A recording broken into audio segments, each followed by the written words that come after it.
Hi hello everyone welcome back to our channel. This is popular Prasad. అందరూ ఎలా ఉన్నారు? అందరూ బాగున్నారని ఎక్స్పెక్ట్ చేస్తున్నాను. Bigg Boss season 8 latest updates, latest reviews కోసం ఇంకా మన ఛానల్ని మీరు ఫస్ట్ టైం విజిట్ చేసినట్లయితే ఇప్పుడే వెళ్ళి సబ్స్క్రైబ్ చేసుకోండి. అలాగే ఆల్ నోటిఫికేషన్స్ మాత్రం ఆన్ చేసుకోవడం మాత్రం మర్చిపోమాకండి. ఇక మనం Bigg Boss season 8 latest updates చూసుకుంటే మనం నైట్ జరిగిన ఎపిసోడ్లో ఎవరు కరెక్ట్, నామినేషన్స్లో ఎవరు రాంగో అబ్జర్వ్ చేసుకుంటే ఫస్ట్ మనం ఎవరిని నామినేట్ చేస్తారో అబ్జర్వ్ చేసుకుందాం. ఫస్ట్ మనం ఆదిత్య ఓం చూసుకుంటే ఆదిత్య ఓం, శేఖర్ భాష అలాగే పృథ్వీరాజ్ ఇద్దరిని అయితే నామినేట్ చేయడం జరిగింది. సీత, ప్రేరణ అలాగే బేబక్క వీరిద్దరిని అయితే నామినేట్ చేయడం జరిగింది. విష్ణుప్రియ, శేఖర్ భాష అలాగే సోనియా వీరిద్దరిని అయితే నామినేట్ చేసింది. అభయ్ నవీన్, మణికంఠ అలాగే బేబక్క వీరిద్దరిని అయితే నామినేట్ చేయడం జరిగింది. ప్రేరణ, మణికంఠ అలాగే సోనియా వీరిద్దరిని అయితే నామినేట్ చేసింది. అలాగే మణికంఠ, విష్ణుప్రియ, భాషని వీరిద్దరిని అయితే నామినేట్ చేయడం జరిగింది. పృథ్వీరాజ్, బేబక్క, మణికంఠని వీరిద్దరిని అయితే నామినేట్ చేశారు. ఈ విధంగా నామినేషన్స్ అయితే కంప్లీట్ అయ్యాయి.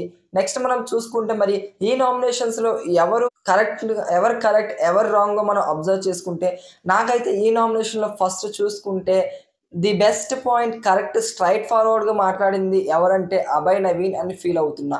ఎందుకంటే అభయ్ నవీన్ రావడంతోనే నామినేషన్స్ చేసే ముందు ఒక పాయింట్ అయితే చెప్పడం జరిగింది. ఆ పాయింట్ ఏంటి అంటే, నేను ఈ హౌస్‌లో ఎవరు ఉండకూడదు అనుకుంటున్నానో వాళ్ళని మాత్రమే నామినేట్ చేయాలనుకుంటున్నాననే ఒక చిన్న పాయింట్ చెప్పడం జరిగింది. సో, ఆ పాయింట్ చెప్పిన తర్వాత తను నామినేషన్స్ అయితే స్టార్ట్ చేశాడు. నా పర్సనల్‌గా కాదు, ఈ హౌస్‌లో ఇన్సిడెంట్స్ అన్నీ కంపేర్ చేసుకుంటూ నాకు ఈ హౌస్‌లో ఎవరు ఉండకూడదు అనుకుంటున్నానో వాళ్ళని మాత్రమే నామినేట్ చేస్తానంటూ ఒక పాయింట్ అయితే రేజ్ చేయడం జరిగింది. సో, అక్కడ మనం చూసుకుంటే ఆ పాయింట్ అనేది చాలా వాల్యుబుల్ అయితే అనిపించింది.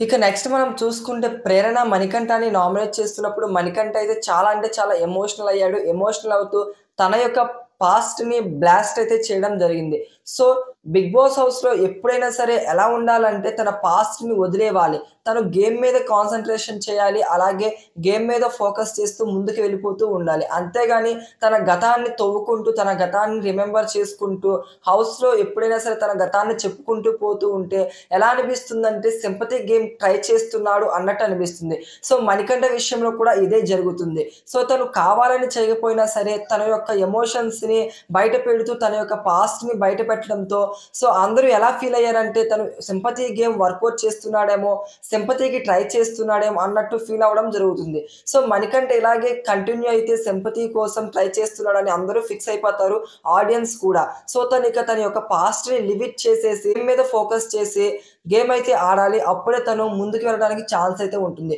సో, ఏదేమైనా మణికంఠ అయితే చాలా ఎమోషనల్ అయ్యాడు. సో, మణికంఠ ఎమోషన్స్ ఎవరి ఎమోషన్స్ వాళ్ళకుంటాయి కాబట్టి సో, ఇక మణికంఠ నెక్స్ట్ నుంచి ఎలా ఉంటాడో, ఎలా బిహేవ్ చేస్తాడో మనం అబ్జర్వ్ చేయాల్సి ఉంది. అలాగే మణికంఠ కన్ఫెక్షన్ రూమ్‌లో కూడా బిగ్ బాస్ అయితే పిలవడం జరిగింది.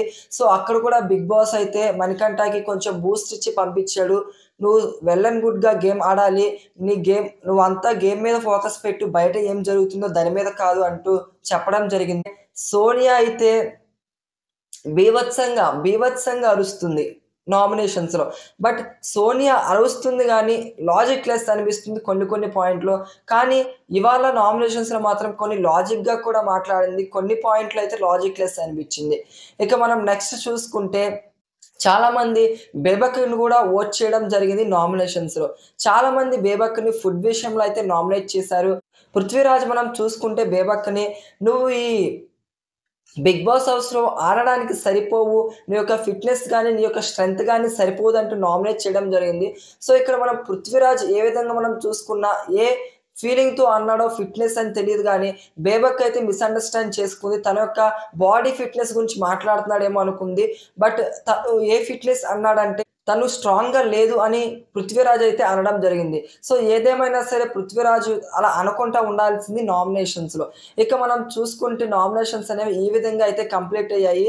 సో, నామినేషన్స్‌లో నాకు ఇంకొక పాయింట్ ఏం చెప్పాలనిపిస్తుందంటే, చీఫ్‌గా ఉన్న రష్మి, అలాగే నిఖిల్ వీళ్ళిద్దరూ ఎక్కువగా నామినేషన్స్ జరుగుతున్న టైంలో కంటెస్టెంట్స్ మధ్య ఇన్వాల్వ్ అయ్యి మాట్లాడుతున్నారేమో అనిపించింది. మనం ఎక్కువగా చూసుకుంటే రష్మి ఎలా అనిపిస్తుందంటే క నామినేషన్ జరుగుతున్న టైంలో తను ఇన్వాల్వ్ అయిపోయి నా నేమ్ వచ్చింది. అందుకే నేను ఇన్వాల్వ్ అయ్యాను. నా నేమ్ వస్తే నేను ఇన్వాల్వ్ అవ్వకూడదా? అని క్వెషన్ అయితే చేస్తుంది. అది కరెక్ట్ కాదు. ఎందుకంటే తను ఒక చీఫ్‌గా ఉన్నప్పుడు తను ఒక మంచి పొజిషన్‌లో ఉండి నామినేషన్స్ జడ్జ్ చేయాల్సిన టైంలో అలా బిహేవ్ చేయడం కరెక్ట్ కాదు. సో, ఇక మనం ఫైనల్‌గా చూసుకుంటే నామినేషన్స్‌లో మొత్తం 6 ఉన్నారు. బేబక్క, సోనియా, శేఖర్ భాష, మణికంఠ, పృథ్వీరాజ్, విష్ణుప్రియ మొత్తం 6 ఇంటి సభ్యులైతే నామినేషన్‌లో ఉండడం జరిగింది. అయితే నామినేషన్స్‌లో ఉన్న వాళ్ళకి మిస్డ్ కాల్స్ నంబర్స్ చాలా మందైతే అడుగుతున్నారు చెప్పమని. ఇక్కడ నేను డిస్‌ప్లే చేస్తాను మిస్డ్ కాల్ నంబర్స్ చూడండి. అలాగే మీ యొక్క ఫేవరెట్ కంటెస్టెంట్ ఎవరో, మీరు ఎవరికి ఓట్ చేస్తున్నారో తప్పకుండా కింద కామెంట్ సెక్షన్‌లో కామెంట్ చేయడం మాత్రం మర్చిపోమాకండి. By bye guys.